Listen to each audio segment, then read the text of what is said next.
거듭난다라는 것은 동시에 엄청난 변화를 우리에게 가져다 준다고 지난 시간에 얘기했습니다. 마치 다리 밑에서 거지 생활했던 한 소년을 왕이 행차하다가 그 소년을 양자로 삼아서 이제 왕자가 되게 하는 그런 것과 같다고 그랬습니다.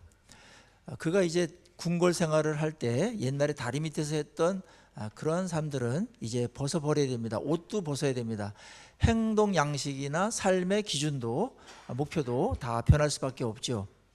그만큼 우리가 예수를 믿기 전에 있던 상태에서 예수를 믿고서 하나님의 자녀가 되고 그런 변화가 일어났을 때 그런 엄청난 우리 삶의 변화가 질적으로 양적으로 방법면에서도 변화가 생기는 것은 너무나 당연한 일일 겁니다. 그래서 이 부분을 바울은 마치 새 사람이 된 것처럼 옛사람은 벗어버리고 새 사람이 된 것처럼 살아가는 것이다. 그게 실제로 우리에게 이루어졌다. 소속과 신분만 그렇게 된 게 아니라 우리 안에 없었던 새 성품이 재창조되었다. 그게 이제 의와 진리와 거룩이다. 그렇게 말한 겁니다. 의와 진리와 거룩. 그게 우리의 이제 새롭게 태어난 성품이 된 겁니다. 의는 하나님과의 아주 바른 관계를 추구하려는 성향이고, 진리는 하나님의 말씀을 따르려는 것이고 사모해요. 그 다음에 거룩은 소극적으로는 죄를 혐오하는 겁니다.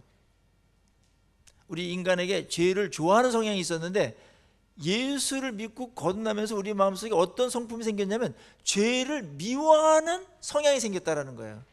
그게 소극적인 것이고, 그 다음에 거룩은 더 아름답고 더 깨끗하고 더 정결한 하나님의 인격을 닮아가는 것이죠. 예수님의 장성한 분량이 충만한 데까지 자라가려는 그런 새로운 욕구와 성향이 생겼다. 성품이 생겼다.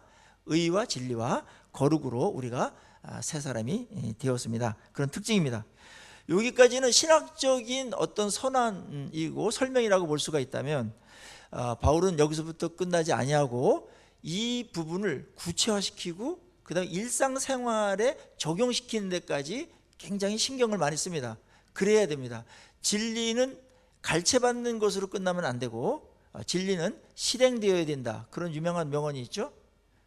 진리 자체를 선언하는 것에 대해서 많은 사람들이 환호할 수 있으나 그렇게 살아가는 것은 또 다른 영역일 수 있어요. 물론 환호하고 환영하는 사람들은 그렇게 따를 확률이 높고 지지하고 그렇게 힘쓸 그런 마음은 있는 것이지만, 그렇다고 해서 그것이 곧 삶으로 바로 자연스럽게 연결되는 것은 아닙니다. 그래서 바울은 이 부분을 메꾸기 위해서 오늘 25절서부터 이제 5장 뒷부분까지, 어쩌면 6장 끝까지 계속해서 이 얘기를 이제 할 겁니다. 우리가 신분이 바뀌었기 때문에 이런 영역에서는 이렇게 해야 되고, 이런 영역에서는 이렇게, 이럴 땐 이렇게 해야 되고, 이런 기준을 갖고 살아가야 되고, 무엇은 버려야 되고 무엇은 하지 말아야 된다. 혼재되어 있어요. 그 거지 소년이 궁궐에 대해서 뭐는 해도 되는 것 같고 뭐는 안 해도 되는 것 같은데 혼재되어 있기 때문에 이 부분에 대해서 이거는 하지 말고 이거는 해야 된다, 이렇게 하지 말고 이렇게 해야 된다, 그렇게 친절하게 가르쳐주고 있습니다. 굉장히 아주 우리 삶에 있어서 실제로 적용되어지는 놀라운 말씀이 아닐 수가 없습니다. 자, 맨 먼저 우리가 신분이 이렇게 변했기 때문에, 새 성품이 있기 때문에 우리는 어떠한 행동을 해야 되는가, 어떤 성향을 갖고 살아야 되는가.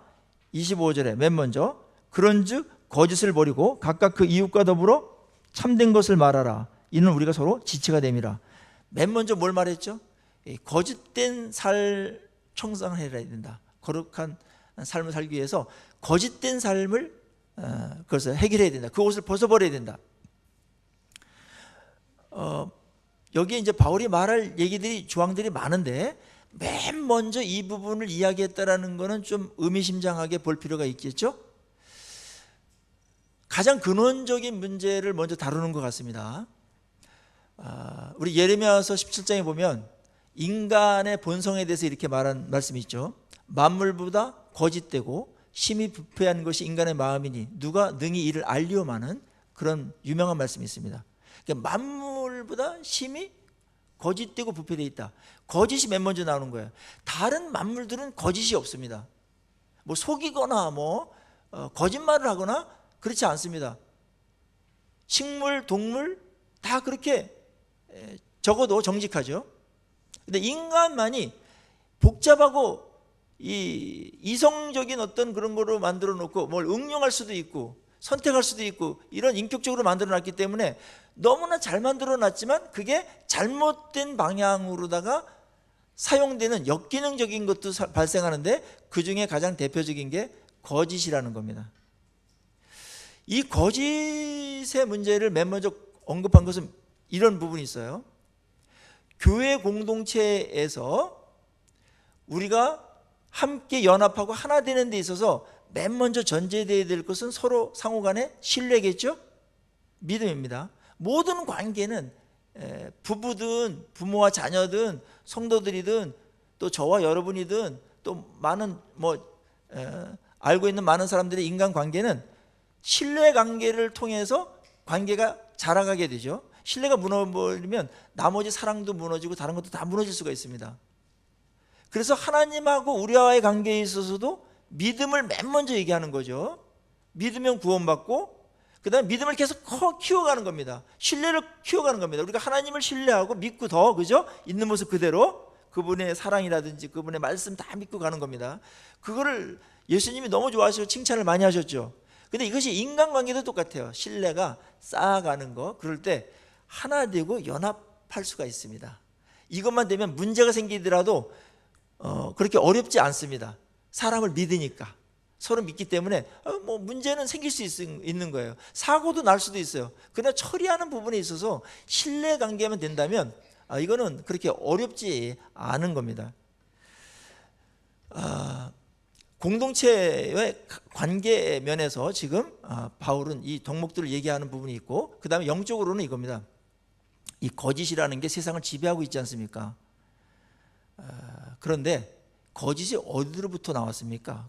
거짓의 그 출처가 어디입니까? 근원이 어디입니까? 사탄입니다. 거짓의 아비 사탄. 예수님께서 분명히 명시하셨거든요. 모든 거짓은 사탄의 근원을 두고 있습니다. 속이는 겁니다. 그래서 이 죄가 엄청나게 큰 죄예요. 사탄을 가장 많이 닮은 죄가 있다면 그것은 거짓을 하는 겁니다. 우리 마태복음 큐티하면서 예수님께서 위선자들을 향해서 바리새인들하고 그 서기관들을 향해서 뭐라고 말씀했습니까? 과격한 말씀하셨어요. 이 독사들아, 이 독사의 새끼들아 이렇게 말했어요. 과격한 욕이죠. 우리가 짐승 같은 사람은 짐승 같은 놈아 이렇게 말하지 않습니까? 근데 예수님께서 그 위선자들을 향해서 독사들아, 이 독사의 새끼들 이렇게 말했다고요. 과격하게. 그거는 뭘 말하는 거예요? 그 욕 안에 그들의 삶의 내용이나 성향과 특징이 있는 거죠. 뭐예요? 뱀같이 교활하고 사탄을 닮았다는 겁니다. 위선이라는 것이 거짓입니다. 본인도 속고 자기 기만하고 다른 사람도 속이는 거예요. 그런 것에 대해서 예수님이 정말 마음 아파하셨고 고칠 수가 없는 것처럼 그들을 대했어요. 그냥 말은 해주고 그랬지만 인정을 해야 사실을 인정을 해야 현상을 인정을 해야 고칠 수 있고 그런데 그게 안 됐던 거죠. 위선자들은 자기를 합리화하는데 너무 뛰어나기 때문에 연기도 잘하고 그래서요. 어떤 잘못을 지적받거나 그럴 때 내가 잘못했습니다 이렇게 안 하고 그걸 자꾸 이제 다른 얘기를 합니다. 말은 굉장히 잘해요. 거짓말하는 사람들은 그게 생활화됐기 때문에 말을 정말 잘합니다. 이제 그래야만 속을 수 있으니까요. 끊임없이 개발됩니다. 예수님께 나왔던 사람들 중에 이 거짓된 사람들은 예수님께서 고칠 의향이 없는 것처럼 거의 대하셨어요. 지적하고 인정해야 회개할 거 아니겠습니까? 오늘날 이 거짓을 맨 먼저 문제 삼는 것은 그런 면에서 하나의 전제와 같은 그런 말씀인데 우리가 하나님께 나와서 우리의 삶이나 우리의 마음 상태나 동기나 신앙이나 이런 걸 봤을 때 하나님 앞에 정직하게 인정할 때 회개거리들이 생깁니다. 정직할 때 회개할 게 보여요. 그래서 통찰력이 생깁니다. 정직하면. 그래서 지혜로워지는 겁니다. 명철해져요. 정직할 때 명철해집니다. 실체를 볼 수가 있습니다. 나도 볼 수가 있습니다. 그래서 속지 않아요. 정직한 것은 엄청난 능력이에요. 이건 성령께서 주시는 것입니다. 그래서 다윗도 그렇게 신앙생활 잘했던 자가 죄를 저질러 놓고서 1년 동안을 감쪽같이 속였습니다. 밧세바를 범하고요, 우리아를 전쟁터 맨 격전지로 보내가지고 그 부대원들은 빠져나오게 함으로 인해가지고 고립시켜가지고 죽이는 그런 것을 이제 암암리에 완전 범죄로 다 했었죠. 그런데 1년 뒤에 이제 나단 선지자가 그걸 얘기했을 때 다윗의 위대함은 정직했습니다. 그때 나단 선지자만 제거했으면 완전 범죄로 묻힐 수 있고 영원한 그냥 문제가 없는 것처럼 그렇게 지나갈 수도 있었을지도 모르겠는데, 그때 나단이 딱 시작했을 때 그게 당신입니다 이랬을 때 그때 팍 엎어졌습니다. 정직하게. 그게 위대함이에요.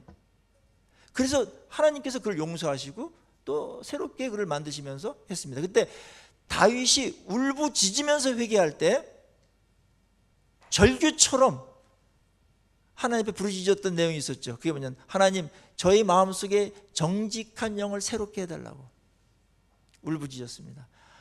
정직하지 않고 거짓이 나를 지배했을 때 그때 지옥을 경험한 것이죠. 기쁨이 뭔지가 없어지는 겁니다.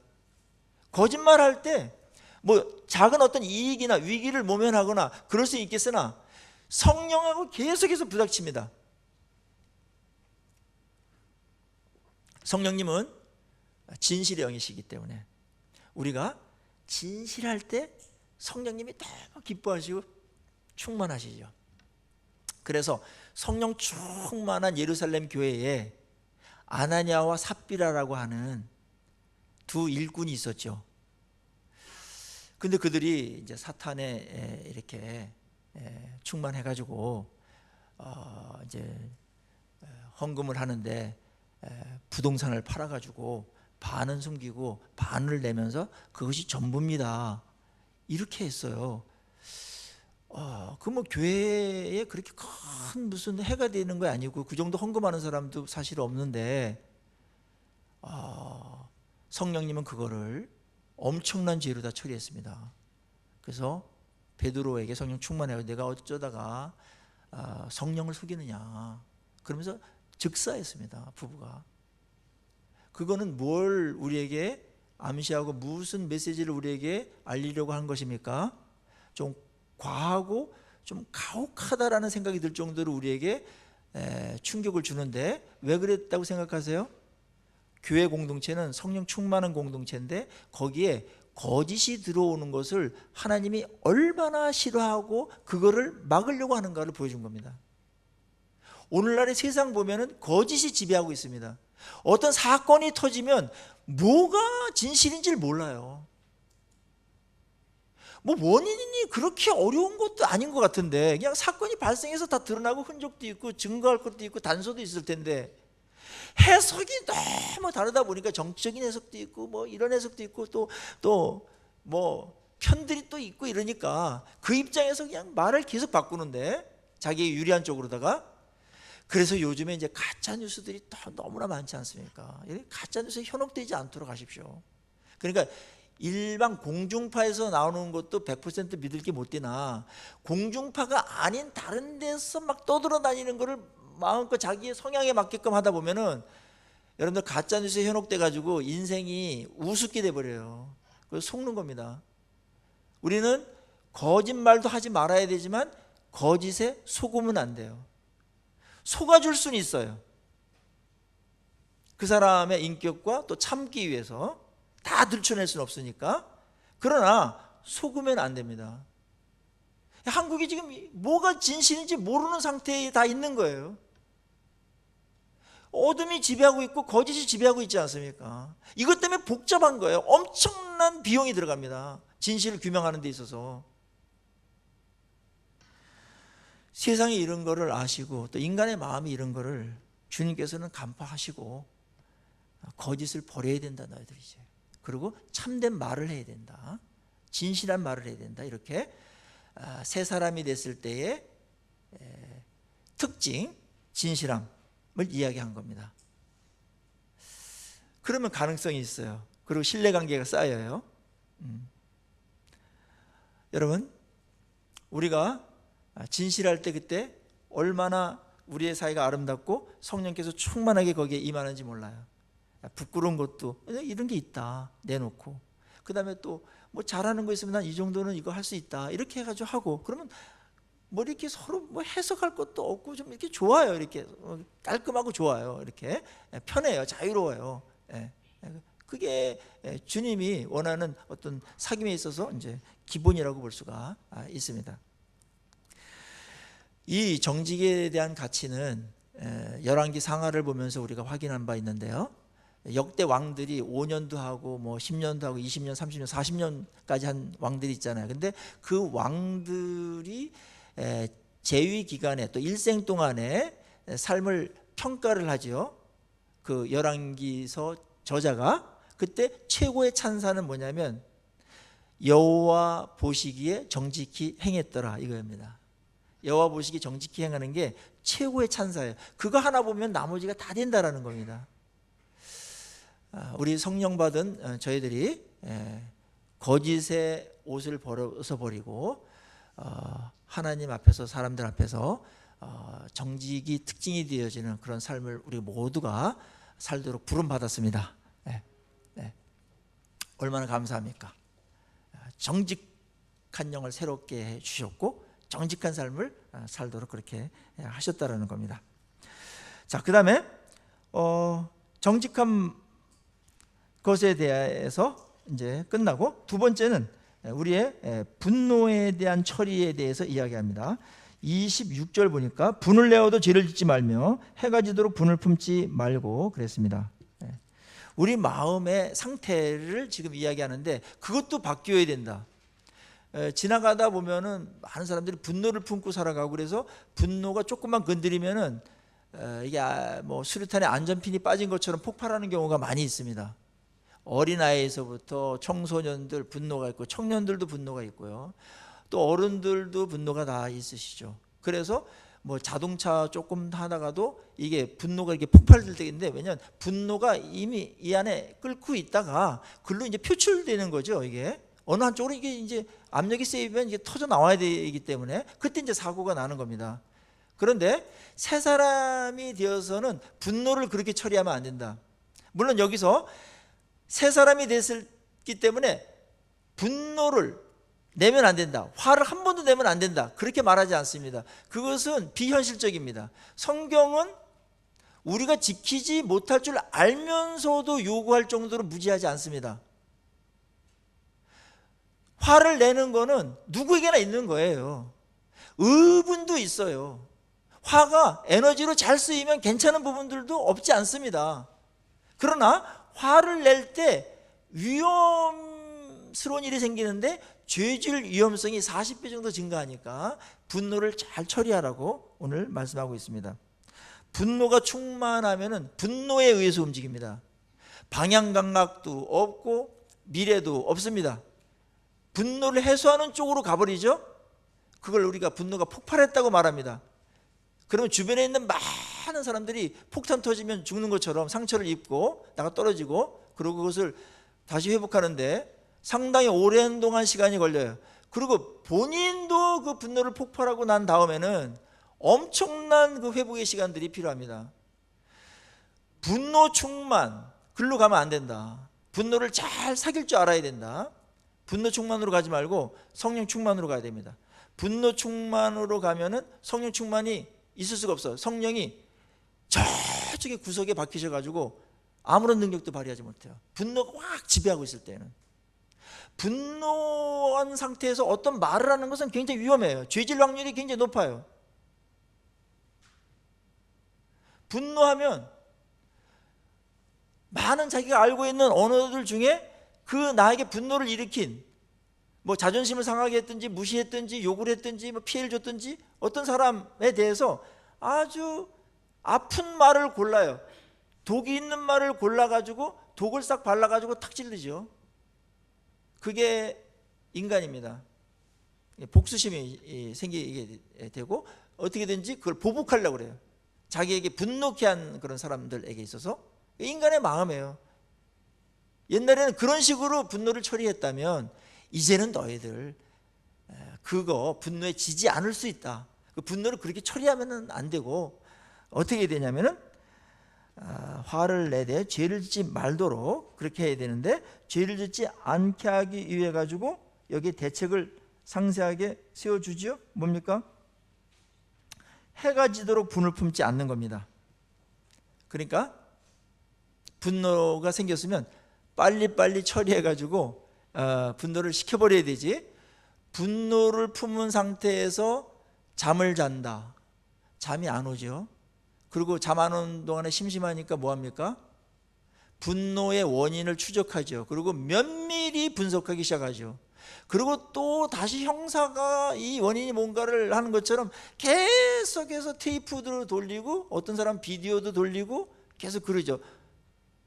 그래서 이놈이 이래가지고 계속해서 분노가 더욱더 확산되죠. 특별히 부부 사이에 분노를 품지 않고 잘 때 이런 일들이 벌어질 수도 있습니다. 그래서 분노를 빨리 식히라는 거예요. 어떤 사람이 이걸 문자적으로 해가지고 해가 지도록, 그러면 해가 지기 전까지는 분노를 품어도 되겠네 이렇게 하는 사람이 있는데, 그게 아니고 가능하면 빨리 하라는 거예요. 뭐 그런 식으로 말하면 저쪽 백야가 있는 그린란드 이런 데서는 분노를 그럼 몇 달씩 하도 되겠다는 말도 되니까 말이 안 되는 거예요. 분노는 빨리 제거할수록 좋다. 분노를 품고 사는 것은 언제 폭발할지 모르는 시한폭탄을 안고 살아가는 겁니다. 그래서 해가 지도록 일단 하루 단위로라도 빨리빨리 끊어버려야 된다. 이게 성경이 우리에게 제시하는 지혜입니다. 지침이에요. 근데 많은 사람들은 분노를 억울해가지고 그렇게 할 수 없다는 겁니다.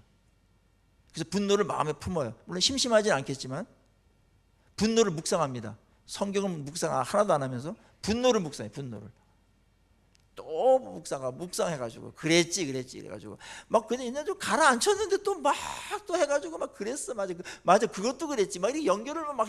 그런데 또 얼마나 연결과 결합을 또 잘 시키는지. 사실 그렇지도 않아요. 실제도 아닌데 부풀려가지고 그렇게 한다는 거죠. 그 분노를 품고 있을 때 오늘 보면 사탄이 틈을 탈 수 있기 때문에 빨리 제거할수록 좋다는 겁니다. 사탄은 딱 봐가지고 누구 마음속에 들어가야 돼요. 근데 가만히 보니까 분노를 갖고 있어. 그럼 마음에 들어가기 쉬워요. 그래서 계속 충동질하는 겁니다. 너 그걸 참고 있냐? 너 이러니까 그렇지. 이게 그거야. 그러면서 더욱더 분노를 해가지고 폭발하도록 만들어요. 그래서 공동체가 엉망이 돼버립니다. 본인도 자살 폭탄 테러범처럼 그렇게 돼버려요. 분노가 폭발할 때. 네. 사탄은 그걸 노린다라는 거예요. 그때 엄청난 관계의 파괴가 생기면서 공동체도 힘들어집니다. 가정도 분노가 폭발하면 가정이 얼마나 어려워집니까? 이 분노를 폭발하는 것은 자기 감정을 깨버리는 거예요. 그래서 이게 수술하는데 엄청 오래 걸려요. 수습하는데. 그리고 완전히 잘 안 될 수도 있어요. 어떤 경우는. 무서운 거라는 걸 알아야 됩니다. 그냥 속만 시원하면 돼. 속 시원한 다음에 그 허탈감과 그 비참함은 이루 말할 수가 없습니다. 사탄이 그걸 노린다라는 거예요. 딱 틈타가지고 분노양 폭발하도록, 분노 갖고서 사람 증오하고 미워하도록 말하고 복수하도록 그렇게 말하고, 그게 바로 뭡니까? 죄를 짓는 겁니다. 오늘날 이 구도가, 이 역학관계가 엄청나게 지금 한국에도 막 있지 않습니까? 양극단으로 가가지고 서로 인정을 안 합니다. 사람 취급을 안 합니다. 서로 복수하려고 합니다. 이게 벌써 이게 옛 성품에 의해서 지배받고 있는 것을 우리가 보고 있지 않습니까? 거짓과 분노입니다. 오늘 이 사회의 병리 현상의 핵심을 갖고 들어가면 거짓과 분노입니다. 절대로 자기의 잘못을 인정하지 않습니다. 누구도 책임지지 않습니다. 원인이 그래서 뭔지도 모르게 막 만드는 겁니다. 그런데 엄청난 재주들이 있죠. 그리고 이제 자신한테 조금만 잘못하면 분노를 품고서 계속 적대시하고, 하여튼 그 사람한테 잡아먹지 못해가지고 그렇게 갑니다. 인생이 그렇게 가는 건 얼마나 불쌍하냐 이겁니다. 옛날에는 우리가 그러한 성향이 있었으나 이제는 우리가 이 감정도 회복되어지고 분노 조절도 할 수 있게끔 새 성품을 우리에게 주었다. 그래서 분노가 생길 수는 있으나 오래 끌지 말고 하루를 넘기지 않도록 하고, 그 다음에 죄를 짓지 말아라. 그 다음에 마귀가 틈타도록 하지 말라고 우리에게 말씀해 주고 있습니다. 마귀가 틈탄다라는 것은 참 끔찍한 거예요. 그렇죠? 근데 이 경험들 하셨죠? 내가 왜 갑자기 화가 나는 거예요? 그리고 계속 그 생각을 하고 싶어. 그러면서 내가 어떻게 돼가고 있습니까? 지금 이상한 사람으로 변해가고 있을 수 있죠.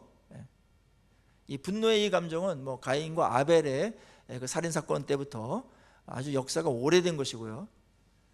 그래서 이 분노에 대한 처리 문제, 이 문제를 성경은 아주 굉장히 중요하게 다루고 있는 주제이기도 합니다. 자, 근데 세 번째는 소유에 대한 문제입니다. 28절 보면 도둑질하는 자는 다시 도둑질하지 말고 돌이켜 가난한 자에게 구제할 수 있도록 자기 손으로 수고하여 선한 일을 하라, 그렇게 말씀하고 있습니다. 에베소서는 에베소 교인들에게 준 책이 일단, 그런데 도둑질하지 말라고 이렇게 말한 것은 특별히 거기에 도둑질하는 사람들이 있기 때문에 이런 말을 할 수도 있죠. 근데 당시에는 이방인들이 윤리의식 뭐 이런 게 없어가지고 그냥 다른 사람들 거 이렇게 안 볼 때 가져오고 뭐 이렇게 하는 것들이 이제 일상화된 게 있었어요. 그 다음에 노예들이 많았었는데 노예들이 그 주인의 일을 해주면서 많은 노예들이 있고, 그 다음에 주인이 큰 농장도 갖고 있고, 그러니까 노예들은 또 궁핍하잖아요. 그러니까 주인 몰래 이렇게 삥땅도 치고, 그 다음에 못을 이렇게 자기 거로 슬쩍슬쩍 하는, 훔치는 그런 일들도 많이 있었다고 그래요. 근데 그것이 먹고 살기 위한 문제였기 때문에 그렇게 큰 죄로다가 다루지는 않았다고 그럽니다. 그런데 이거는 우리 십계명에도 있는 말씀이고, 도둑질하지 말라는 얘기는 그런 것을 포함합니다. 그렇지만 거기에 머물러 있지 않습니다. 여기서 도둑질하지 말라는 얘기는 뒤에도 설명이 더 나오지만 다른 사람의 소유를 존중하고 인정하라는 겁니다. 다른 사람의 소유를 인정해라. 그리고 함부로 그것을 빼앗거나 내 거로 만들면 안 된다는 겁니다. 다른 사람의 소유 영역을 침범하지 말라는 겁니다. 왜 내 거 아닌 거를 왜 내 거처럼 그렇게 하냐 이겁니다. 그건 상식이죠. 네.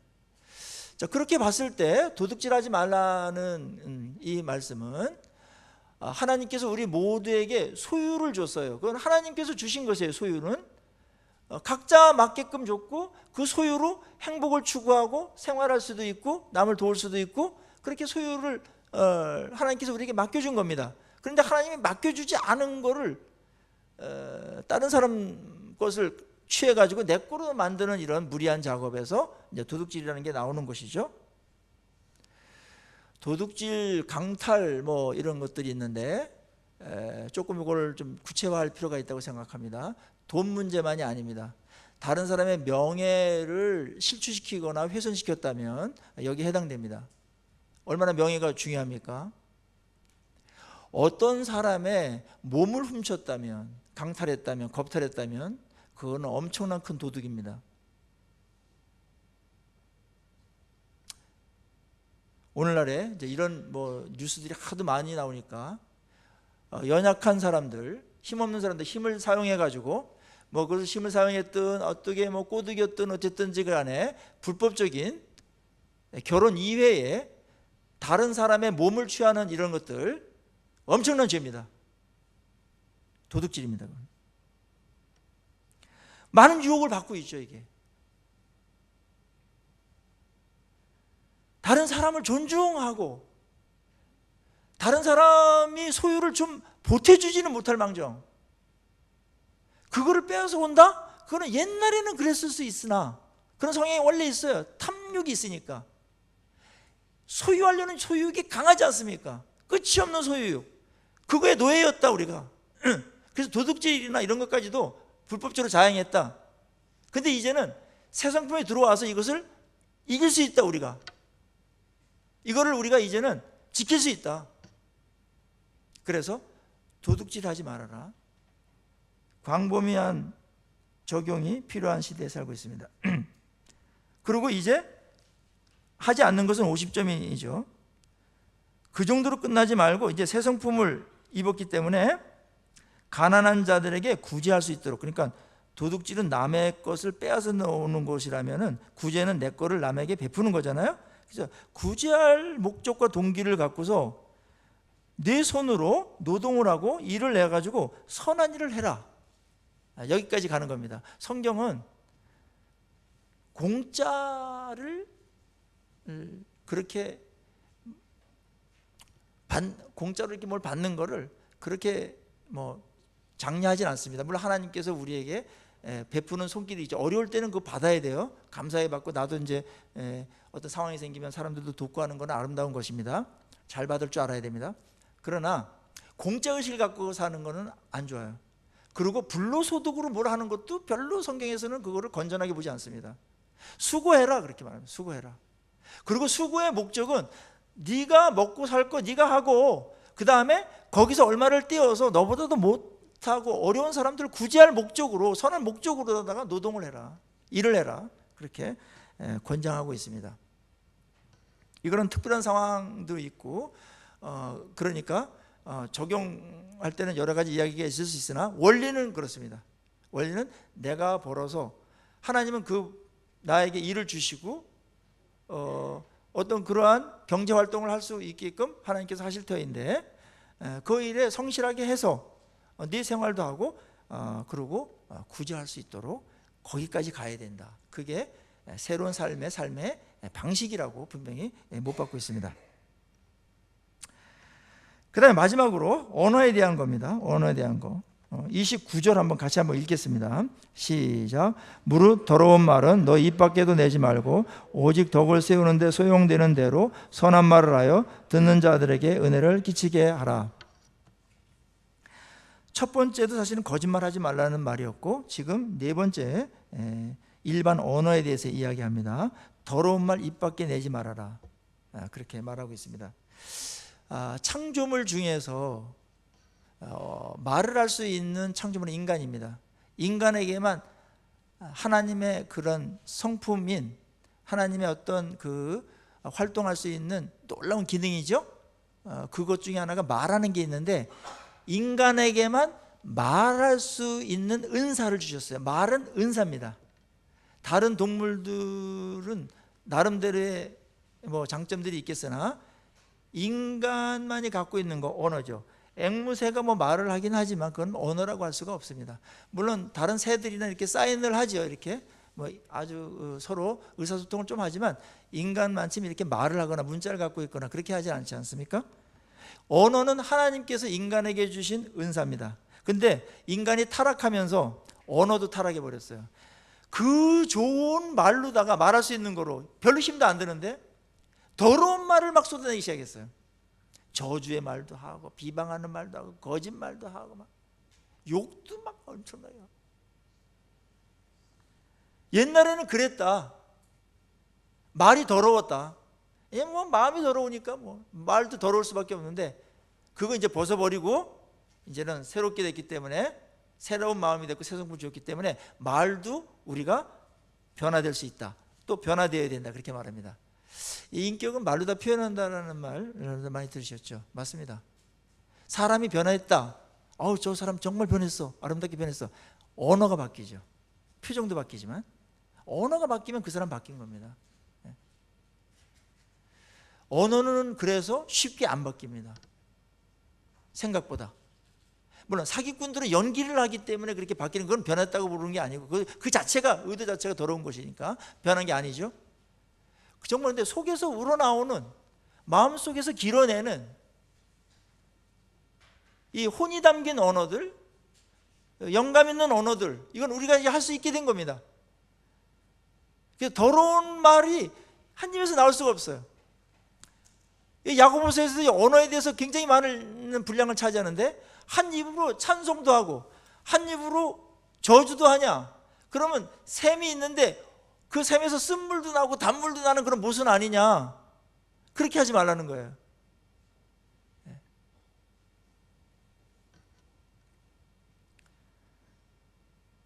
더러운 말은 입 밖에도 내지 말아라. 우리랑 어울리지 않고 우리의 하나님의 자녀라는 품격에 맞지 않아요. 언어를 아름답게 만들고 갖고 가야 됩니다. 말에 신경을 많이 쓰게 됩니다. 옛날에는 그냥 되는 대로 나왔어요. 오직 덕을 세우는 데 소용되는 대로 선한 말을 해라.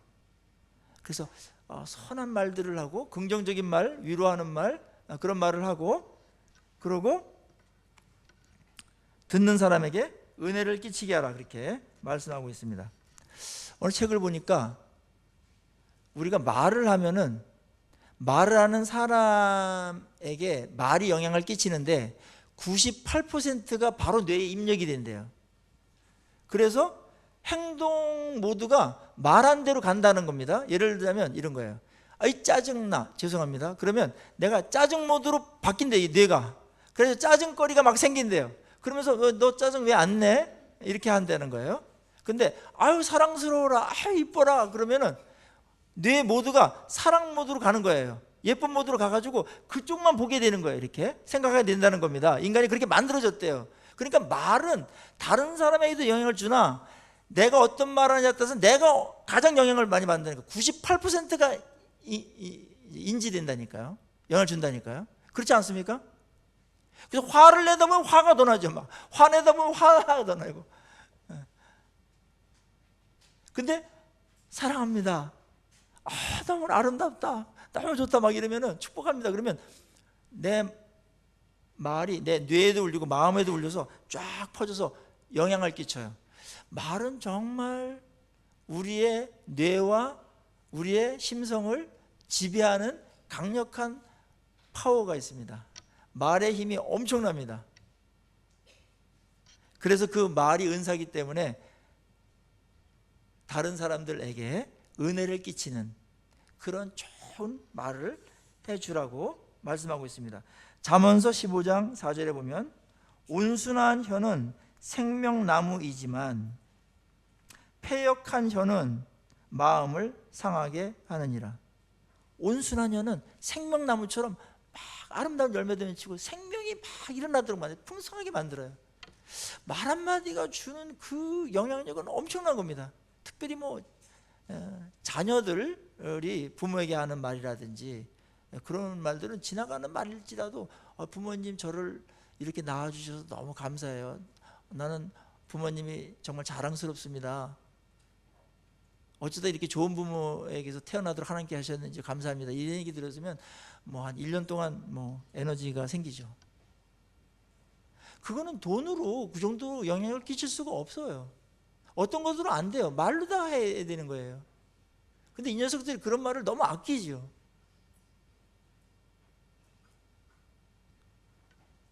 우리는 어떻습니까?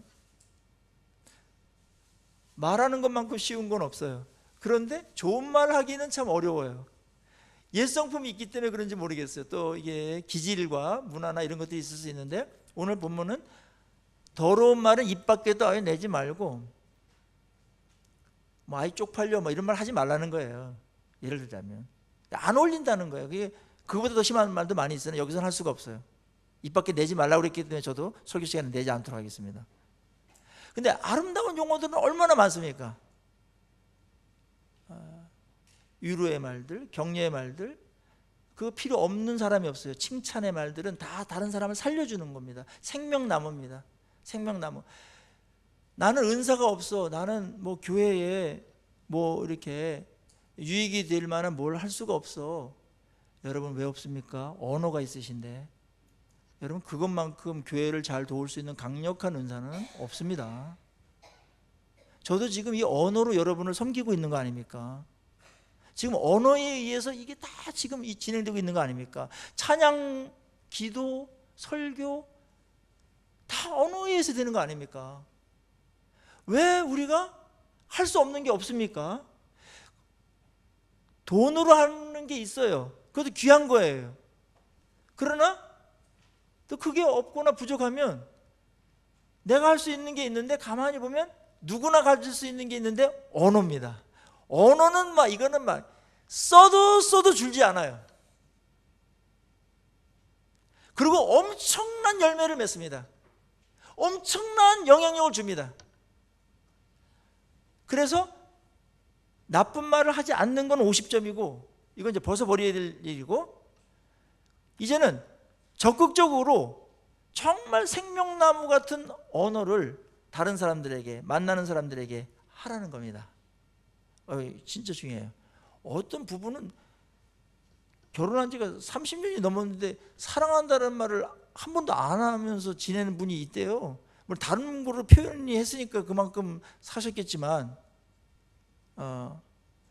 저도 생각해 보니까 꽤 됐네 보니까. 근데 유사한 말들을 해야 됩니다. 그런 애정 표현들. 하나님이 우리에게 사랑한다는 말을 엄청나게 많이 하셨어요. 우리 그렇게 해야 되는 거예요. 그거는 확인하고 또 하고, 들어도 괜찮고 더 좋고, 이런 말들 계속하는 겁니다. 잠언 21장 18절에 지혜로운 자의 혀는 양약과 같으니라 그런 말이 있습니다. 지혜로운 자의 말은 양약과 같다. 그러니까 엄청난 그 사람에게 도움이 되고 치유가 되고 회복이 되는 그러한 말씀이 있다라는 겁니다. 자, 우리가 하나님의 사람으로 이제 신분이 바뀌고 새 성품이 생겼을 때 우리의 언어가 바뀌는 것, 그것에 대해서 바울은 오늘 아주 심도 있게 말씀을 하고 있죠. 은혜를 끼쳐라. 은혜를 끼쳐라.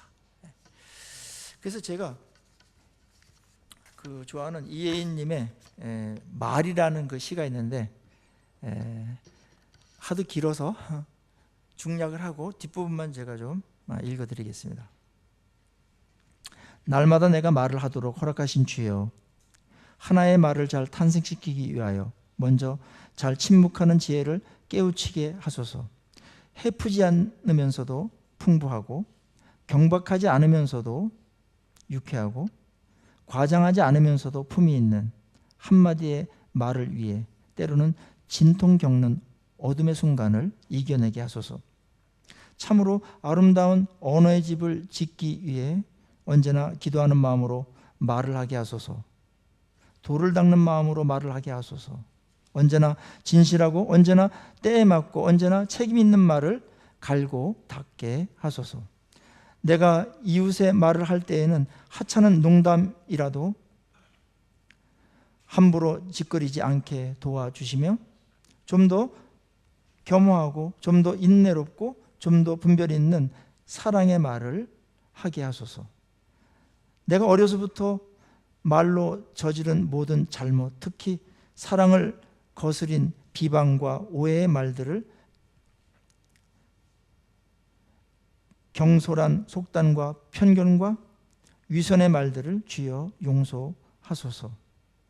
나날이 새로운 마음, 깨어있는 마음, 그리고 감사한 마음으로 내 언어의 집을 짓게 하시어 해처럼 환히 빛나는 삶을, 노래처럼 즐거운 삶을 당신의 은총 속에서 이어가게 하소서. 언어가 아름답죠. 우리의 대부분의 행동은 70%가 언어에 의해서 이루어진다고 합니다. 그리고 언어에 의해서 우리는 엄청난 영향을 주고받으면서 살아갑니다. 언어가 하나 바뀌었을 때 우리의 삶 틀 자체가 바뀌게 됩니다. 오늘 이 시간에 성령께서 우리에게 그런 성품을 주셨습니다. 새로운 신분으로서 이제 하나님 앞에서 거짓을 버리고 진실을 이야기하고 도둑질하지 아니하며 다른 사람들의 소유를 인정하고 존중하고 다른 사람이 어떻게 보탬이 될까 하는 그런 마음을 갖도록 했습니다. 분노를 잘 제어하면서 분노로 인해서 죄를 짓거나 그러지 아니하고 분노 충만 대신 성령 충만, 사랑 충만으로 사람들을 섬기고 사람들을 세워가고 그렇게 하도록 우리를 부르셨습니다. 우리에게 누구에게나 준 이 놀라운 언어라는 은사를 우리에게 풍성하게 주셨습니다.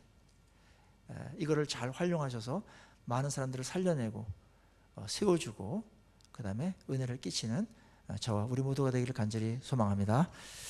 기도하십시다. 이 시간에 우리 4가지 정도 새로운 신분이 된 새 성품의 사람이 추구해야 될 네 가지를 이 시간에 우리 성경을 통해서 살펴보고 받았습니다. 이 부분을 놓고 우리가 각자 하나님께 좀 기도하면서 내 거로 만드는, 또 다짐하고 결단하는 시간을 가졌으면 좋겠습니다. 같이 기도하시겠습니다.